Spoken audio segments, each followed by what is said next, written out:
for one of our community education webinars. In case you didn't know, January is Radon Action Month, so we're excited to share more information with you about radon, which is the second leading cause of lung cancer, and some action steps to protect yourself and your loved ones from radon exposure. So my name is Colleen Christensen. I work with at the Lung Cancer Initiative with Jenny, and I'm going to be facilitating the program today.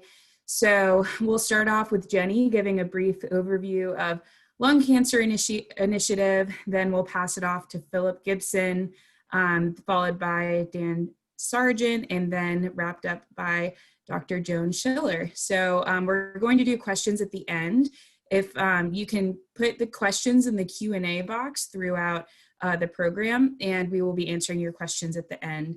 Dan is going to have to hop off a little early, so we will be sure to connect you with Dan via email if you have any questions for him. And before I pass it off to Jenny, I just wanted to share a little bit about who's here today. We asked a couple of questions in the registration to get a sense of that, and wanted to share with you guys that 33% of our registrants for today's program are lung cancer survivors. 22% of people have some kind of personal connection to lung cancer, whether someone they love has received a diagnosis or lost someone to lung cancer. 26% of people today here are healthcare providers or researchers, and 19% of people here today support lung cancer research. So we're excited about the diversity in our audience. Another question we asked is if you have had your home tested for radon, and 31% of people here today have had their home tested, and 69% of people have not had their home tested. So we're really excited to share some information with you guys about why testing your home is important and ways that you can do that. And with that, I'm going to pass it off to Jenny to kick it away. Okay, great. Thanks, Colleen. I'm Jenny Denai. I am the Senior Director of Programs here at Lung Cancer Initiative. And I just want to give you a very brief overview of Lung Cancer Initiative. Oh, I'm starting at the end too. Okay. So thank you all for joining today. We want to thank our sponsors, first of all, for making events like this possible. And our mission is to save lives and provide support to those affected by lung cancer through our programs, which are research, awareness, education, and access. And so these are our programs. So we fund research. We also have awareness events all across the state. We have 5Ks, golf tournaments. We also participate in health fairs and things like that to raise awareness for lung cancer. We have educational materials that are free. You can look on our website to access those. We also have our access programs, which include our access to care gas cards. And so patients can receive a $50 gas card to help them get to treatment. And we also have REACH community grants. And one of our speakers today, Dan Sargent, is a recipient of one of those grants, and he's going to talk about their project. And then we also do education, things like this, and also our summit and other things we do throughout the year. And so I just really want to mention, this is January. We have a lot of exciting events coming up this year, so save the dates for these. Something coming up pretty soon is March 18th. It's our annual meeting. And as part of that, we have awards, so it's a big celebration. Our awards nominations are open right now. So if you'd like to nominate anyone who has impacted your life or the life of a lung cancer survivor or the lung cancer community in general, please nominate them. I think nominations are open until mid-February, so we're excited about that. And our advocacy summit that I mentioned, that is May 21st and 22nd. That will be virtual. The annual meeting is virtual. We're hoping to get back to live events by the end of the year. I'm really excited about the Evening of Hope Gala that we've moved to November this year. Fingers crossed that we can all meet in person again. And that is really it for my part. I wanted to be able to focus on our expert speakers today. So we've got Philip Gibson with the NC Radon program. And then we've got Dan Sargent, who I mentioned. He's the Executive Director of Rebuilding Together of the Triangle. And then we have Dr. Joan Schiller, who is a medical oncologist and a board member of the Lung Cancer Research Foundation. And really, in my mind, she's one of the first lung cancer advocates. So she helped get Lung Cancer Research Foundation, formerly lots of different names, but get organizations like that and even ours up and going. So we're excited to hear her talk as well. And we will kick it off. Philip Gibson, go ahead. Thank you. Thank you, Colleen. Thank you, Jenny. Thank you, Paige. Love what Lung Cancer Initiative North Carolina has been doing. They've been a significant partner in actually creating a number of materials that are out there now, as well as printing them and as well as distributing test kits as well in the past. So thank you all for your support. So I do want to try to make this brief, but also packed with information so that you are empowered to know why to test, how to test, and if you have an elevated radon level, what to do about that. In brief, I want to acknowledge that there are free radon test kits available this month, and it is a first come, first serve situation. We have them through our website at ncradon.org. If you go to our website, on the front page, there's a link that will take you to what is an order form. And the order form is going to AirCheck, the company who has distributed the test kits to you. We do not see that data. We do not know if your home has elevated radon level or not. It is between you and the company, but I am here to guide you should you have questions about your result. If you happen to be outside of North Carolina, there is a website that you can go to find your state radon program, and that's sosradon.org.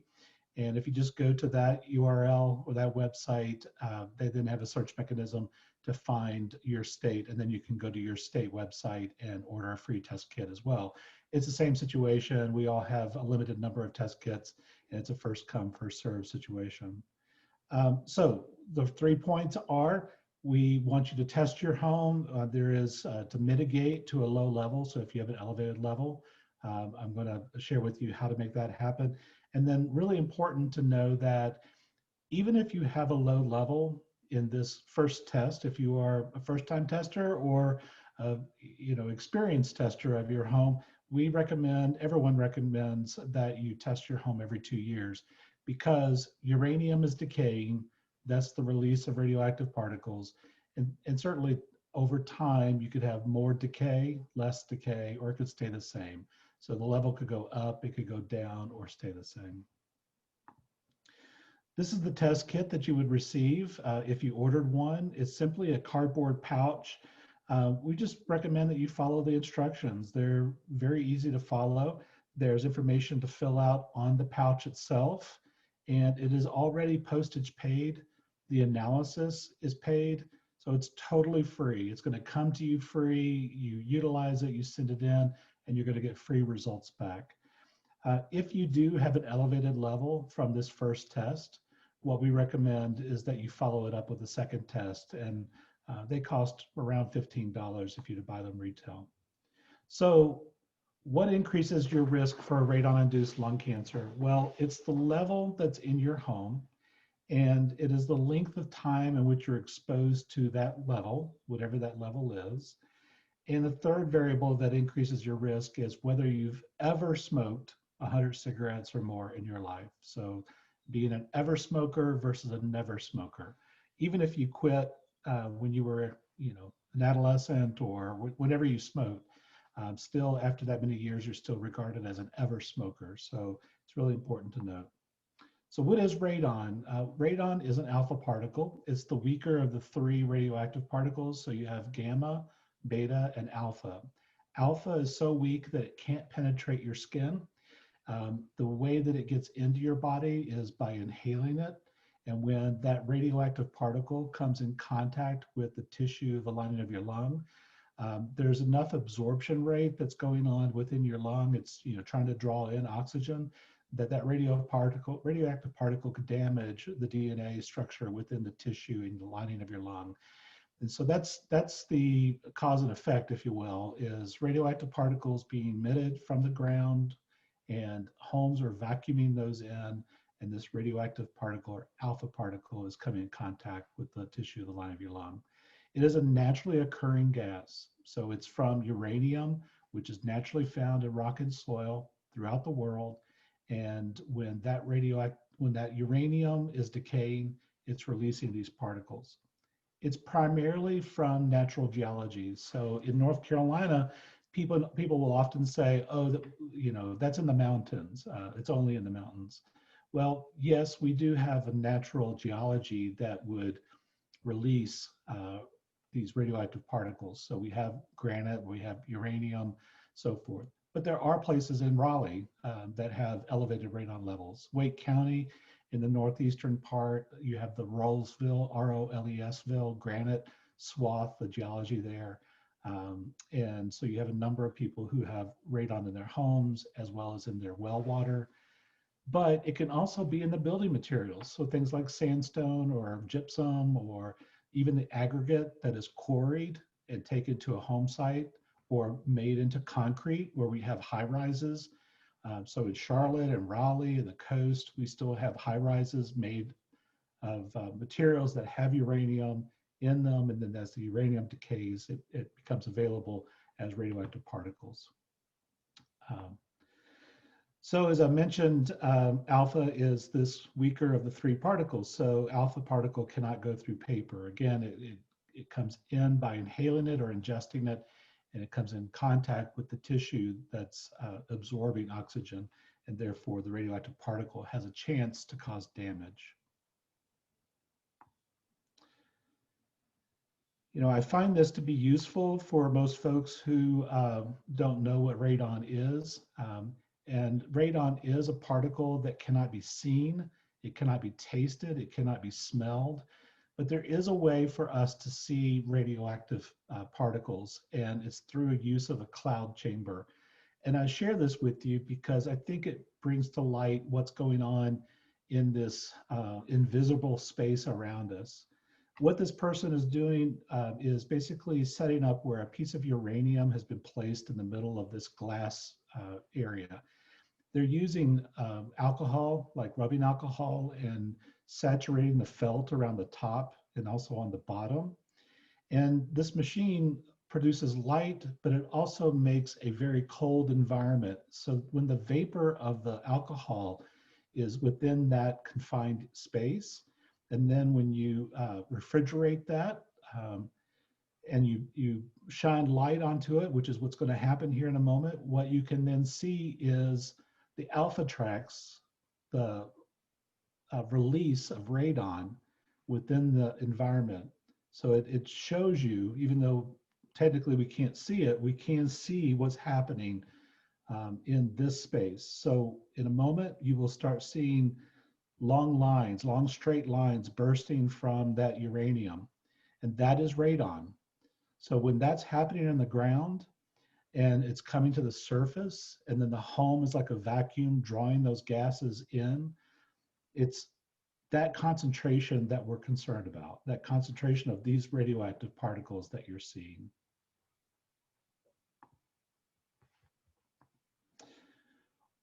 We know that 1 in 15 homes in the United States has an elevated radon level.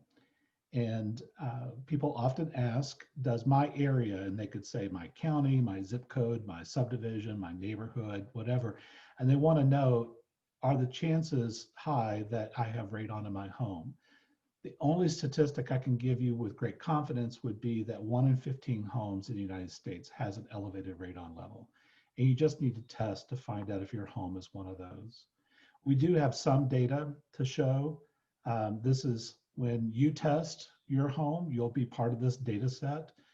So we know by zip code or county, how many tests in a particular area were at 4 picocuries per liter or more. So this is looking at the maximum pre-mitigation radon levels in tested buildings. So we know that in all these areas where it's red, there's been at least one test that's been in exceedance or at 4 picocuries per liter, which is actually the trigger when we say we strongly recommend that you mitigate or lower the level in your home. And of course, the United States map is off on the other side.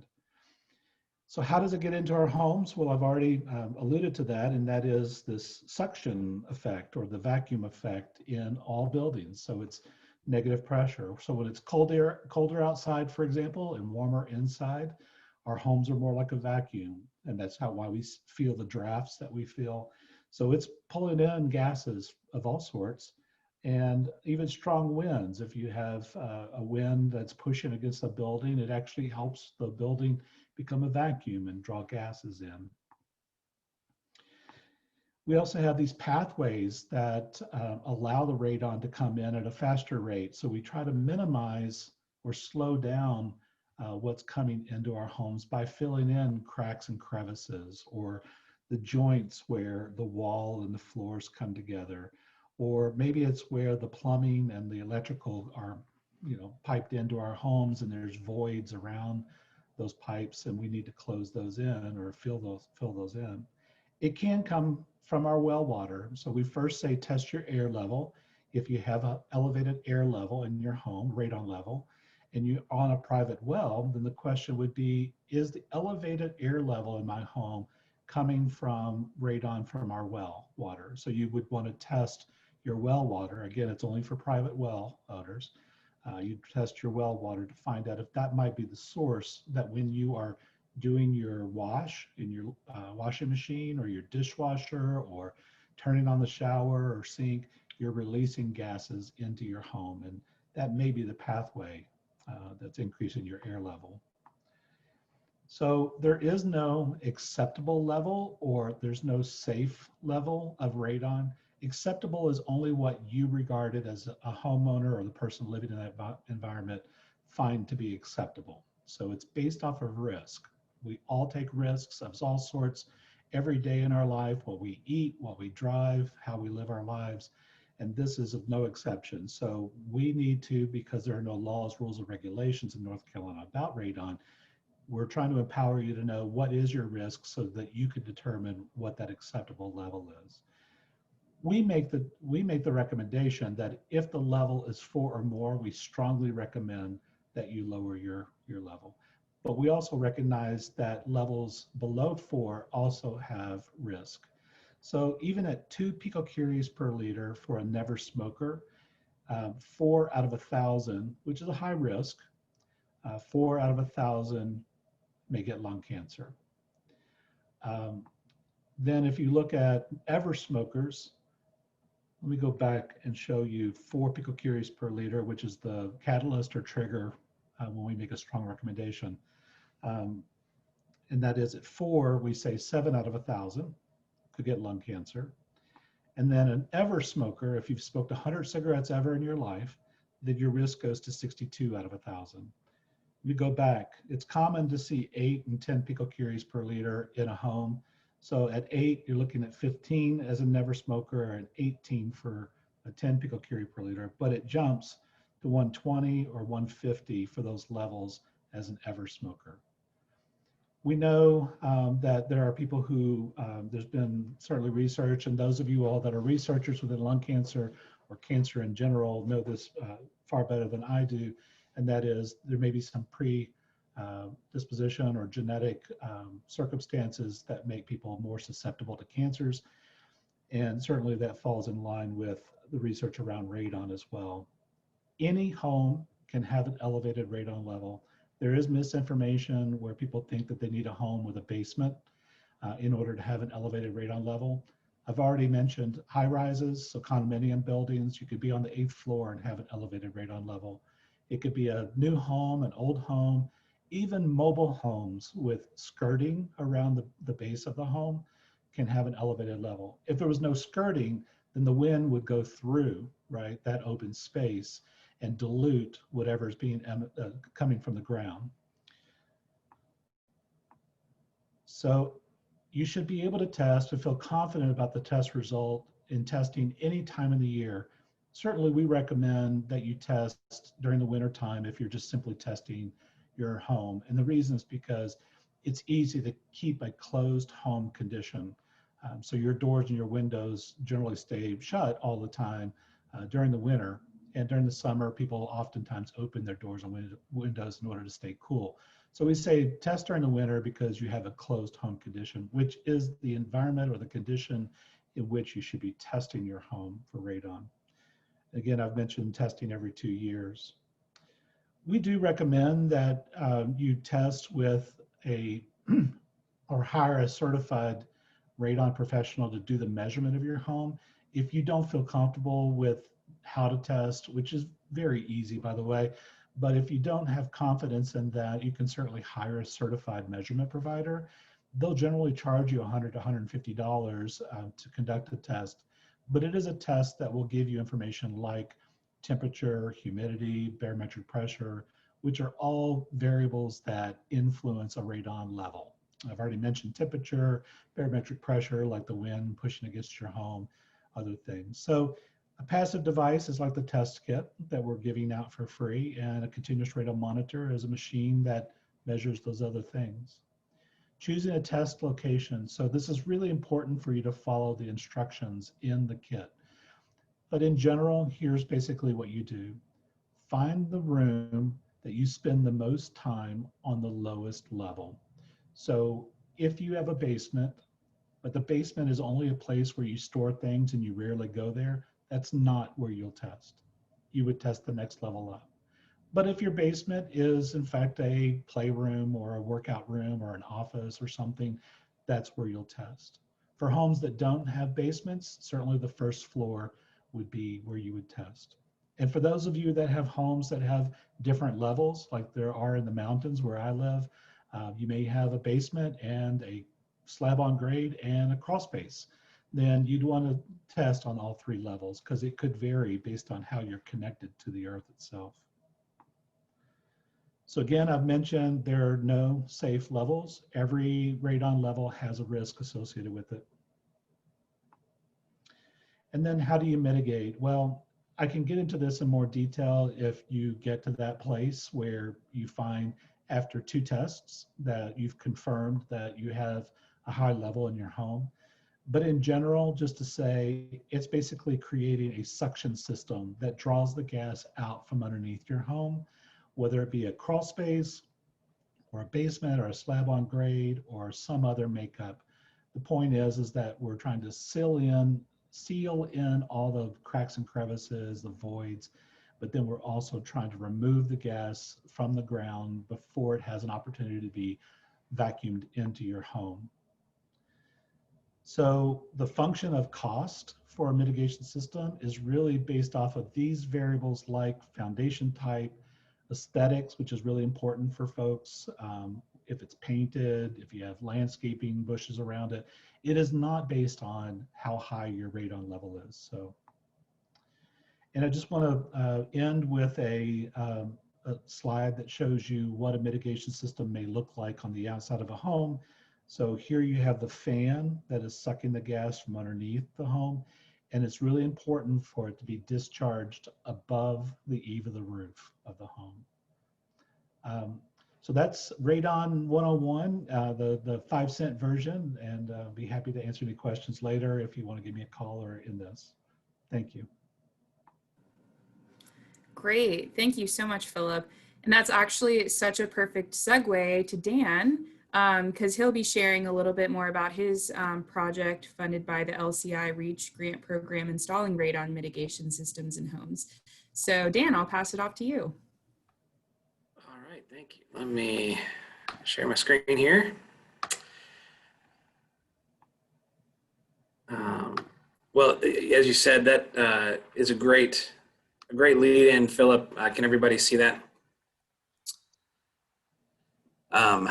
To what we're doing with Rebuilding Together. So our organization is located in the Raleigh-Durham area here in the Triangle, and we provide home repairs for low-income families. We're focused on making sure folks have a safe, healthy place to live.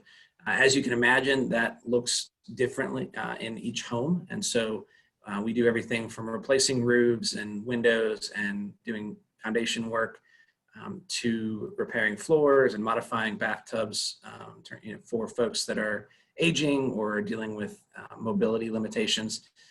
And we also, through the work that we do, encounter a lot of hazardous materials and other sort of health and safety hazards, including mold and lead and asbestos and all those things, and radon. And so this is something that is a component of our work and something that we are sort of constantly vigilant about.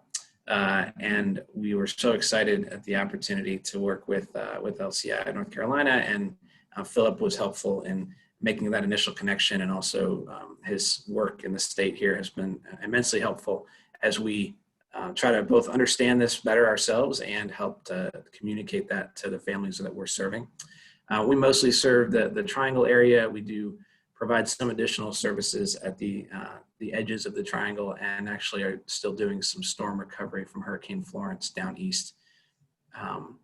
We worked on about 112 homes last year, and we're looking at doing about that number again this year. So we do, again, work beyond beyond what, the radon hazards that we'll talk about today. So happy to connect about other home hazards and home safety issues if that's of interest to you. Some of this will be a little bit of a review of what Philip was mentioning, but Northeastern Wake County has somewhat, I guess, in the last 5 or so years, there's been a recognition of some of the issues with radon that are concentrated there due to some of the geology. As Philip said, radon can be anywhere and is anywhere, and so it's not isolated to a specific area, but there has been a concentration of homes that they have found specifically with contamination of radon in the water systems, in the septics, in this sort of northeastern section of Wake County. For those of you local, that would be Knightdale, Rollsville, Wendell, Zebulon, those types of areas. And it actually stretches down towards the Garner area as well. So there's sort of a swath where they've seen, whereas the nationwide number was 1 in 15, this is more like 1 in 5. And so it's been a point of concern for the county as they try to help folks gain a better understanding, and also certainly a concern for us as we're helping to make homes safer for folks, especially I think in the pandemic. A lot of us have become more aware of the amount of time we spend in the home, and radon's a great example of what the risk calculation is in home hazards, because the amount of time we are all spending in our homes has gone way up, and risk is really a significant component of that calculation is the amount of exposure, the length of time you're being exposed. And whereas many of us maybe spent 12 to 14 hours in our homes in the past, we are now spending 22 to 24 hours in our homes. And so it's that additional exposure is something that certainly with radon and with other hazards is something that is really important to think about. The other challenge in Eastern Wake County that we see certainly in our daily work is the number of folks that are really not financially prepared to make this kind of investment. A system for a single-story home with a crawl space, which is sort of the typical housing stock we have here and in that segment of Wake County, is not terribly expensive, but it is still something that a lot of folks just don't have a great place to put in the budget. And so we have been working with that. Our work is all done at no cost. We'll raise about $2.4 million and put into these homes. And so being able to help to subsidize the cost to deal with this hazard is really an important component to getting it dealt with in individual homes where there are elevated levels. So I wanted to give you a little bit of a sort of look at what the partnership looks like and what the program is designed to do. So we were awarded the Access Grant in the fall, or I guess winter of 2019, and started the process in the spring of last year. The pandemic has slowed our progress. Unfortunately, it took us a little while to get things rolling as we took some time not going into homes back in the spring and summer, and have started as we get into the fall, being able to once again go into homes safely using social distancing and minimizing homeowner contact. Obviously, we're there to reduce risk, and so we don't want to create new risks as much as possible. The goal is to do 8 homes. We're on track to do that by the summertime, and we may actually exceed that. It's going pretty well. Wake County has been very helpful. The work they've done to identify folks that needed assistance and actually to provide some reduced cost and no cost testing to folks that were concerned about it and lived in the area that was impacted, but who weren't able to afford the testing. They were able to do that testing, identify folks that were of specific concern that had elevated levels, and connect them to us. So we've been able to follow up with them and potentially provide a solution for them. And so we're excited to be able to work with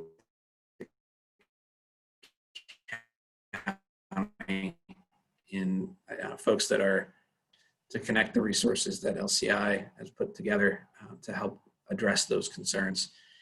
So each family does get sort of pre and post intervention, spelling issue last night, but they do get the pre and post testing and installation of a system. And the other thing that we have been doing each house as we sort of evaluate on a one-off basis is the spot ventilation in the kitchen and bathroom.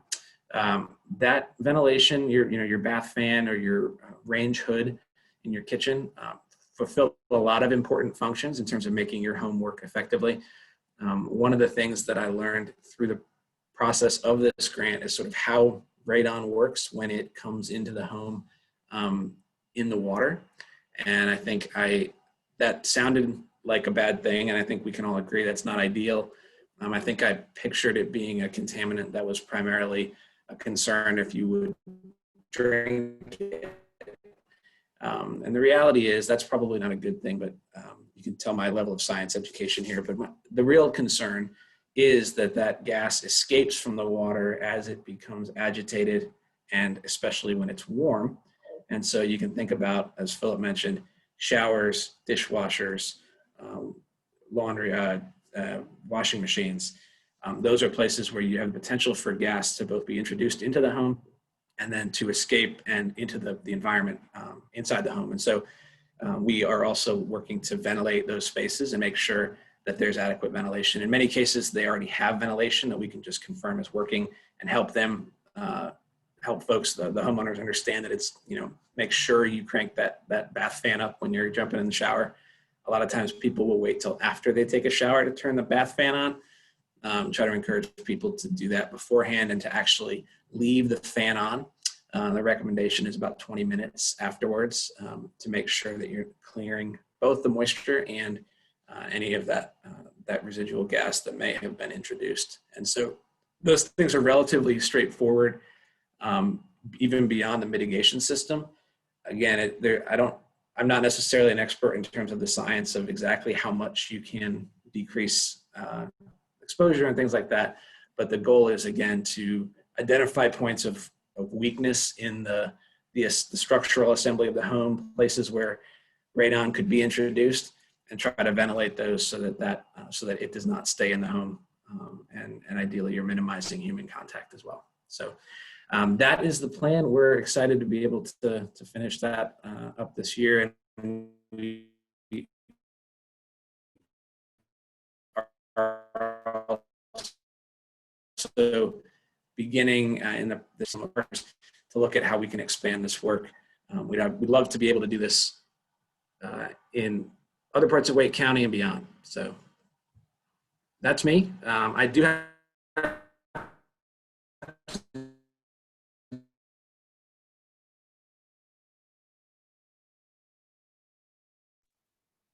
jump off about 10 till 1. Okay, thanks, Dan. You were cutting out a little bit there at the end, but I think the gist of it was that you have to hop off early and are willing to connect to answer questions. Is that what you were saying? Yes, that's correct. Sorry about that. No, that's no problem. That's the life of these virtual events that we live in. That was a great presentation. Thanks so much. And we're grateful for your partnership. Okay, Dr. Schiller, would you like to go ahead and share your screen and present? I think you're muted. Yes, I would like to share my screen here. How's that? Great. Okay, let me just do one more thing here. Okay, well, hello everybody. Thank you again for inviting me. I'm going to be talking about another environmental threat to lung cancer patients, and that is climate change. As Colleen and Jenny said, I'm a medical oncologist, I've been busy. I've been specializing in lung cancer, and I've been busy seeing patients and doing lung cancer research. So busy, in fact, that I rarely took my head out of the ground long enough to see what was happening around me. I rarely thought about climate change, and I never thought about how it was affecting my patients until I started noticing that the trees near a cabin we have in the mountains in southwest Colorado were changing. Over the past decade, due to the heat and drought, the spruce had become more vulnerable to the spruce beetle, which is devastating these forests.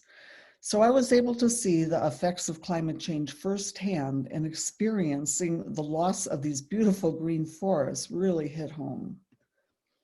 So thinking about it, I realized that climate change had a lot of similarities to what I experienced as a lung cancer oncologist. In fact, there were some direct parallels with the war on cancer. Cancer is scary, and people react differently to it. Some people get depressed and give up while others fight it. Cancer is caused by many things, including socially acceptable behaviors such as smoking. It's insidious. It takes a very long time to develop, and you often don't notice it until it's too late. Oops, sorry, went the wrong way there.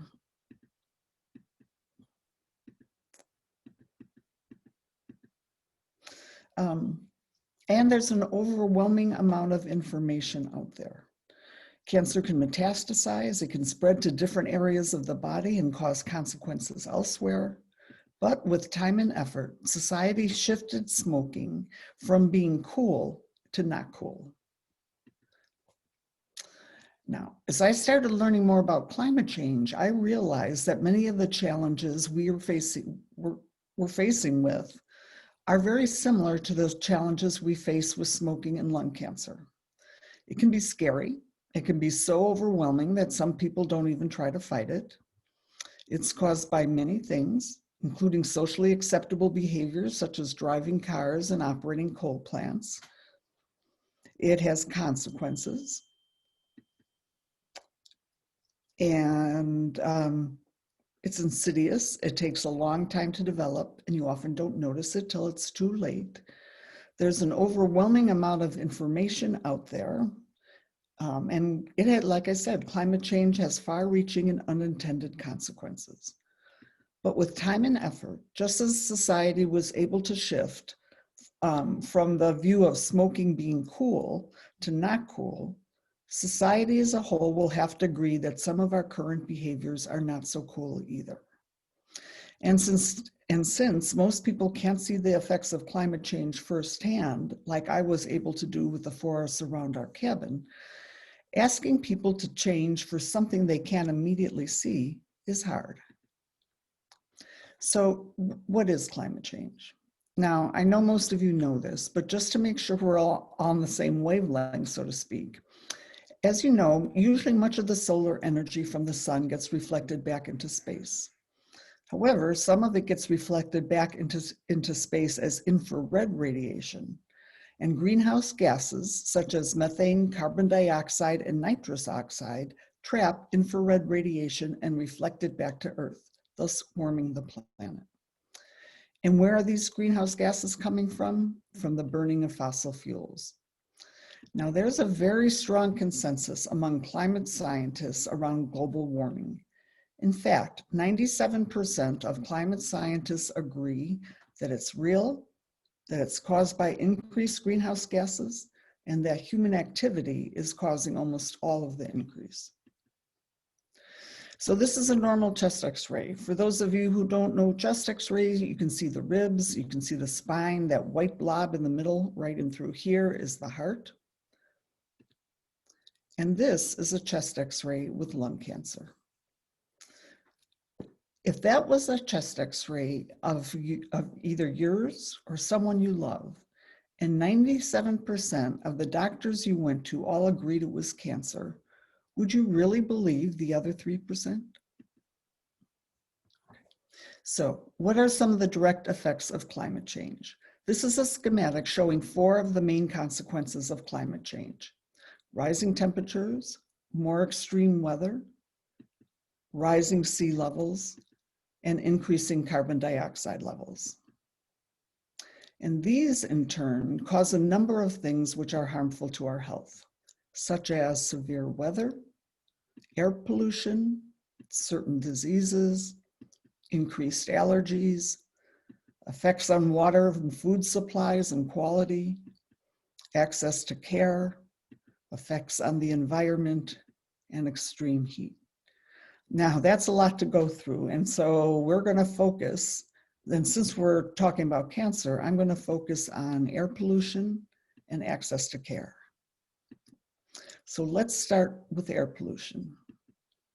One of the major pollutants associated with air pollution is particulate matter, or PM.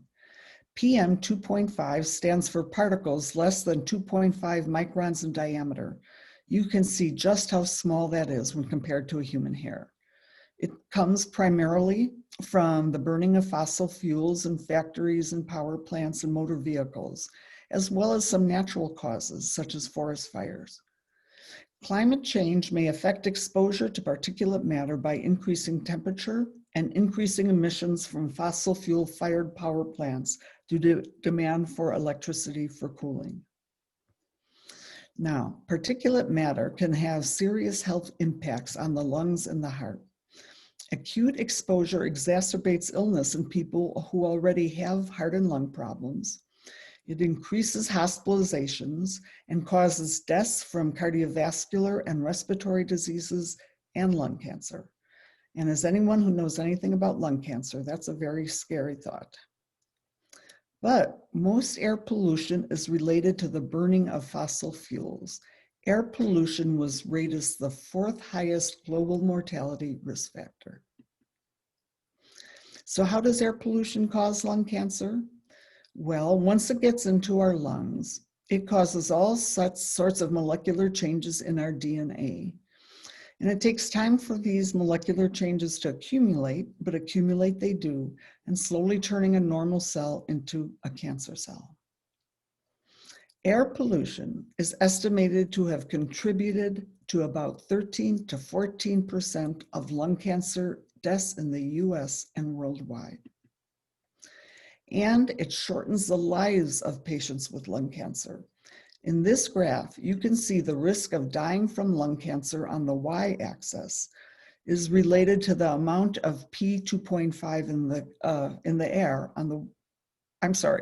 The y-axis is the risk of dying of lung cancer. The x-axis is the amount of P2.5 in the air. And when the concentration goes up, and when it gets as high as 16, the risk of dying of lung cancer goes up by about 60%. So let's turn now to how climate change will affect our access to health care and how that will affect our lung cancer patients. Well, we all know about the COVID epidemic. Now, even though this might not be directly related to climate change, I'm going to use it as an example for what could and probably will happen in the future, as we have climate change causing more global warming and more pandemics. This COVID-19 pandemic illustrates how fragile our medical system is and how future pandemics will affect our access to healthcare. So let's examine how the COVID-19 pandemic has affected access to medical care, not only for lung cancer patients, but all cancer patients and the population as a whole. This is a study, a complicated slide, that looks at a number of different screening tests: mammograms, PSAs, colonoscopies, pap tests, low-dose screening tests for lung cancer over a 3-month period of time. That's the 3-month period of time. And compared those numbers with screening tests done during 3 other 3-month periods of time. And they also looked at the number of cancerous and precancerous diagnoses that were missed during that period, and they found out there were over about 1,400 cancerous and precancerous lesions that were missed. The former head of the NCI predicts we could have as many as 10,000 excess deaths from breast and colon cancer over the next decade.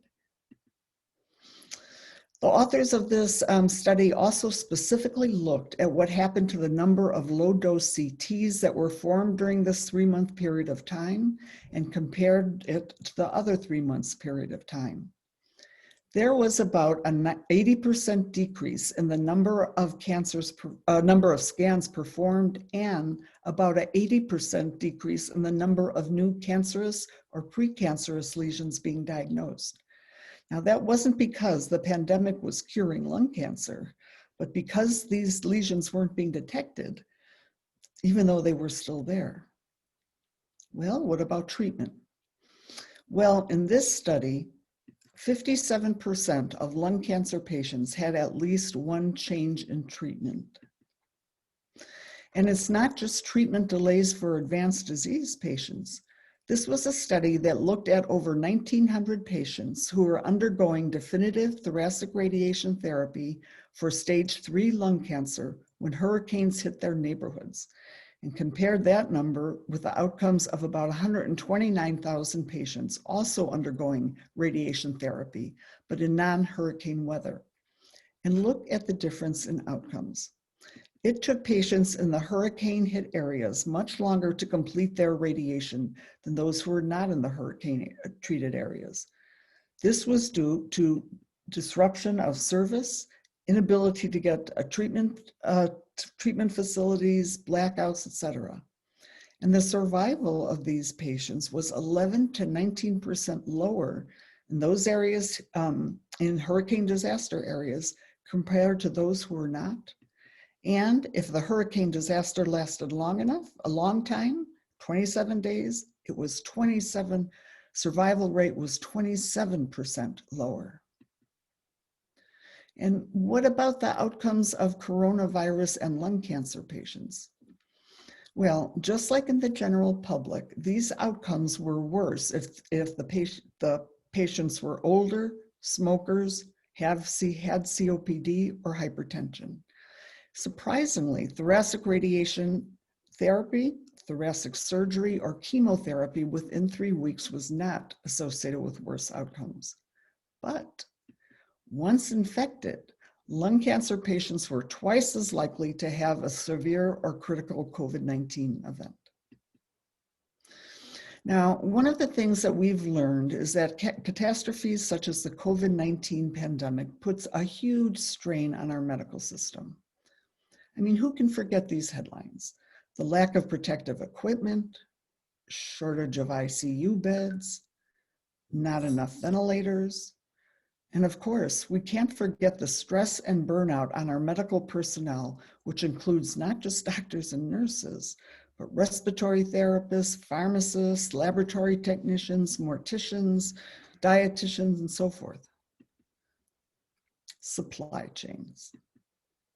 Now, there's an old saying that lieutenants think strategy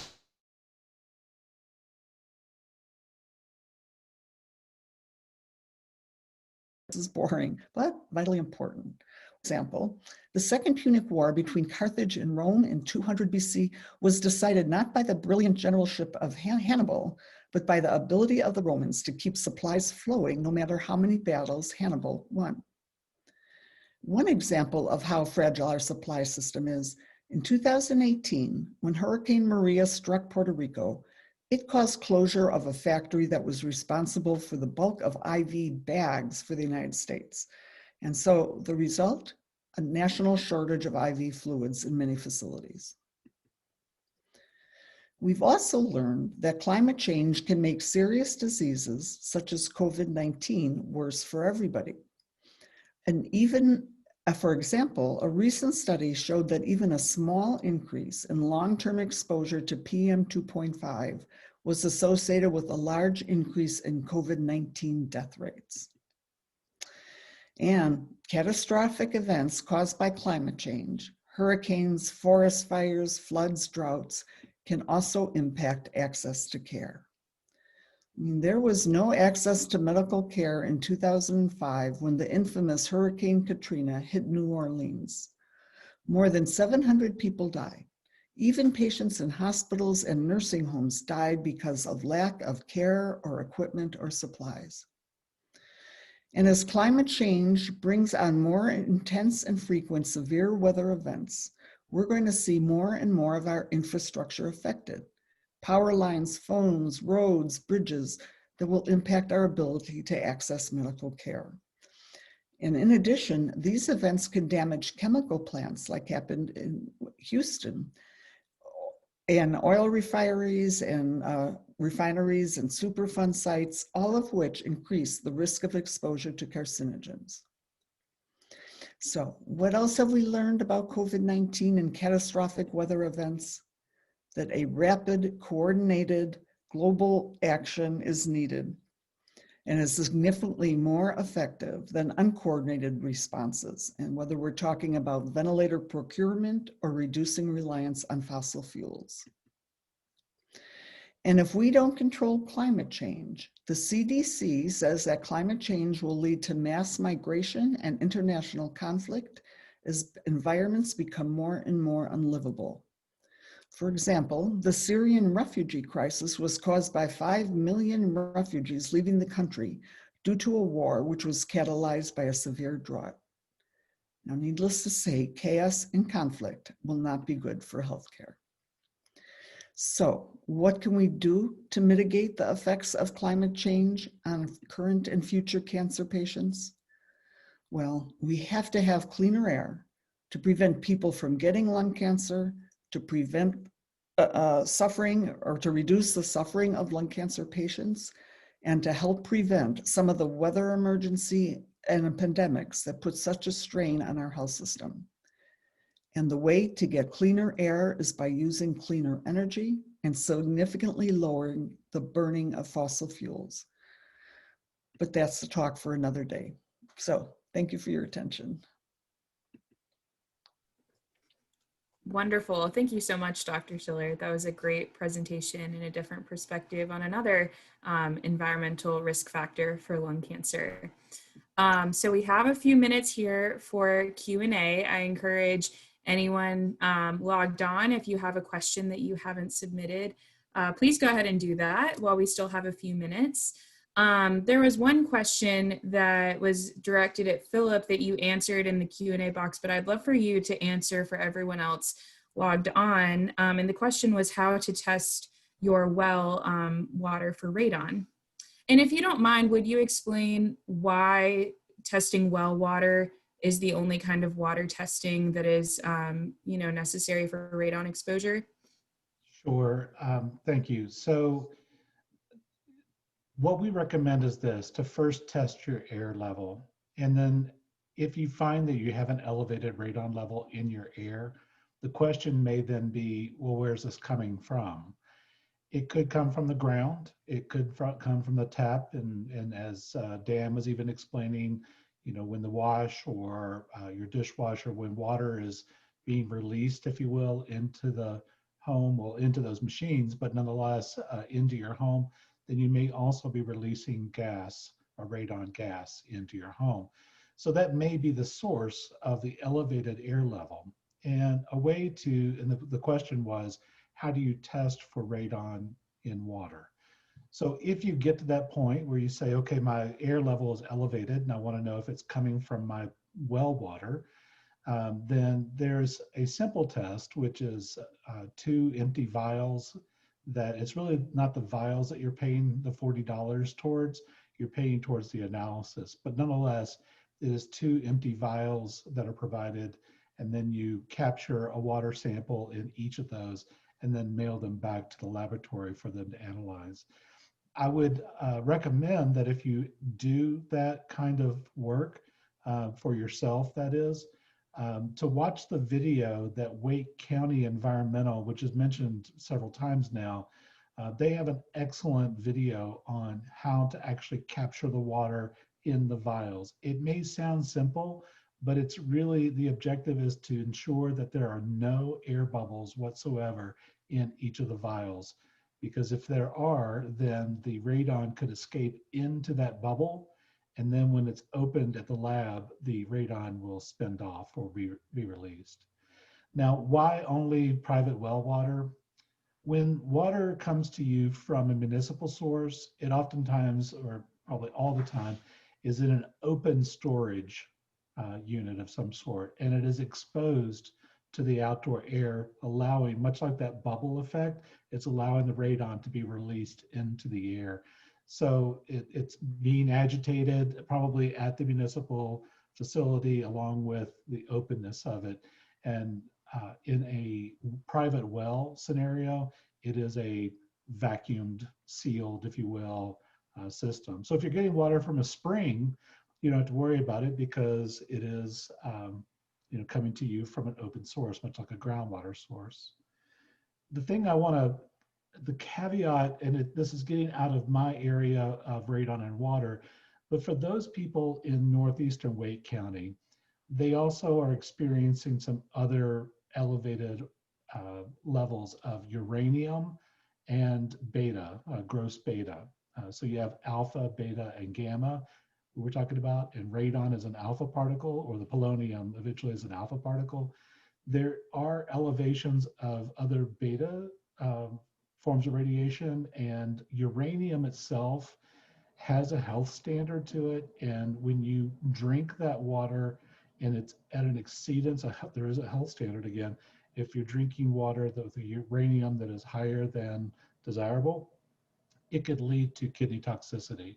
So if you're in that area of the state and you are thinking about testing for radon in water, you may want to look at the Wake County Environmental website. We have the same links on our website of laboratories that will do analysis for you.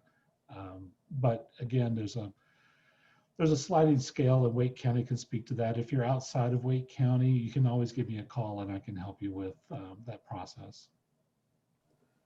Great, thank you. And as a reminder to everyone, the link to the NC Radon program website is in the chat if you want to go find those resources.